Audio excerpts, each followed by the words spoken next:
તો કેમ છો ગુજરાતની પબ્લિક, સ્નેહલ મોટરમાં તમારું સ્વાગત છે। આજે તમારા માટે ફૂલ સ્ટોક લઈને આવી ગયા છે। મોડલની વાત કરીએ તો 2015 થી લઈ 2025 સુધીમાં મળી જશે ને માત્ર 30,000 થી 40,000 ના ડાઉન પેમેન્ટમાં મળી જશે।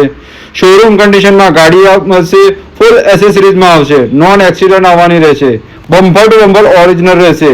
તો કોઈ મારા વાળા મિત્રો ગાડી લેવાનું ઈચ્છતા હોય તો સ્ક્રીન પર આપેલ નંબર પર આજે જ કોન્ટેક્ટ કરો। વિડીયો ગમ્યો હોય તો લાઈક કરો, શેર કરો અને ફોલો કરવાનું ભૂલતા ના।